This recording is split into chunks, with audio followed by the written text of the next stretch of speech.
વિરામ બાદ ફરીથી આપનું સ્વાગત છે। અમદાવાદ સાણંદ ચોકડી પાસે આવેલ સિગ્નેચર પાર્ક 2 માં કલાકારો દ્વારા આર્ટ એક્ઝિબિશનના પ્રોગ્રામ રાખવામાં આવ્યા હતા, જેમાં કલાઓનું વર્ણન કરવામાં આવ્યું હતું।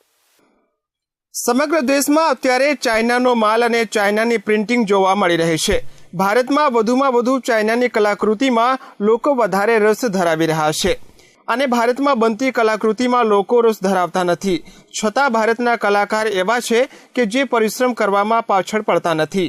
પ્રોફેશનલ આર્ટિસ્ટ તો નથી, સિવિલ એન્જિનિયરિંગ ફિલ્ડમાં છું, પણ મારી એક હોબી છે અને આ 5 મિત્રો જે મળ્યા સોશિયલ મીડિયાના ગ્રુપ, અગત્યનું એ છે કે સોશિયલ મીડિયાના ગ્રુપથી અમે બધા એકબીજાના જોઈન થયેલા છીએ અને ત્યારબાદ આ એક આર્ટ એક્ઝિબિશન આર્ટ ઓવરસીઝ અને અમારા બધાનું ભેગું થઈને અમે આ જે પેઇન્ટિંગ ને એ બધું ઓઇલ પેઇન્ટમાં હું બનાવું છું, મારો શોખ છે।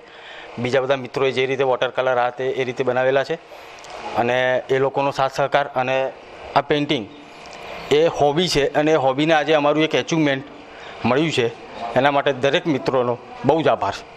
ગુજરાતમાંથી 5 એવા કલાકાર છે જેને પોતાની કલાની માહિતી સમગ્ર ગુજરાતના લોકોને ખબર પડે તે માટે એક એક્ઝિબિશનનો પ્રોગ્રામ રાખવામાં આવ્યો હતો। ફાઇન આર્ટ્સ કર્યું છે અને એટીડી પણ કર્યું છે અને મારો સબ્જેક્ટ તો ઇન્ડોર હતો, મને આમાં શોખ છે, હું પેઇન્ટિંગ ને એવું બધું મેં 2005માં ફાઇન આર્ટ સ્ટાર્ટ કર્યું છે। લગભગ હું 10-11 વર્ષથી આમાં જ છું અને હું પેઇન્ટિંગ ને એવું 4-5 વર્ષથી કરું છું અને આ મારું સેકન્ડ એક્ઝિબિશન છે। આ કલાની લોકોને કાને જાણ થાય તે માટે કલાકારોએ એક સામાન્ય કાર્યક્રમ કરી પોતાની ચિત્રકલાને બતાવ્યું હતું। આજના સમયમાં લોકો ચિત્રકલામાં રસ ધરાવતા નથી, જેથી લોકોના સામેથી ચિત્રકલાનો ધ્યાન ગુમ થઈ ગયો છે।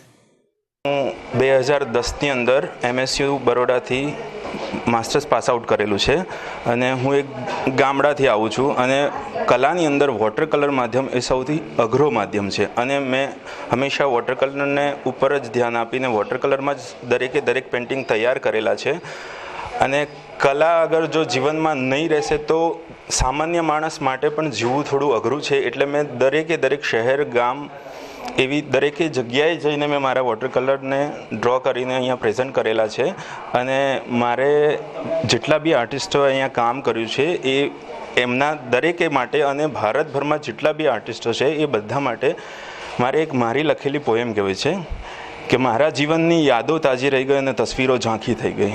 શું શોધતો હું અંતરમાં ને ઉગતો સૂરજ ખુદ ભીતરમાં, નિહાળી રહ્યો તે હું મારા જીવનમાં, વર્ષો વીતી ગયા બનાવેલી મારી તસવીરમાં। અમદાવાદ સાણંદ ચોકડી પાસે સિગ્નેચર પાર્ક 2માં કલાકારોએ જીવનમાં રસપ્રદ કલાચિત્રનું વખાણ દિવાલ ઉપર પેઇન્ટિંગ લગાવીને કર્યું હતું। સામાન્ય રીતે પોતાના ખર્ચે પોતાની કલા જાગૃત કરતા ગુજરાતના 5 કલાકારોનું સુંદર પ્રદર્શન યોજાયું હતું। છેલ્લા 15 વર્ષથી પેઇન્ટિંગને એવું બનાવું છું, પણ એક્ઝિબિશન કરવાનો એવો કોઈ ચાન્સ ના મળ્યો અને આ વખતે બધા મિત્રો મળી અને અમે એક્ઝિબિશન કરી રહ્યા છીએ। આ મારું ફર્સ્ટ ટાઈમ છે, પર વર્ક ફાઇન આર્ટ મેં પૂરું કર્યું, એટીડી કર્યું, એના પછી વર્ક તો સ્ટાર્ટ જ છે। પેઇન્ટિંગ કરવામાં અમુક વખત મૂડ આવે તો કલાકમાં પતી જાય, નહીં તો 3 કલાક થાય, પણ હું ટૂંક સમયમાં એક વેબસાઇટ લોન્ચ કરી રહ્યો છું જે બસ 1-2 દિવસમાં જ થઈ જશે, આર્ટ ઓવરસીઝ।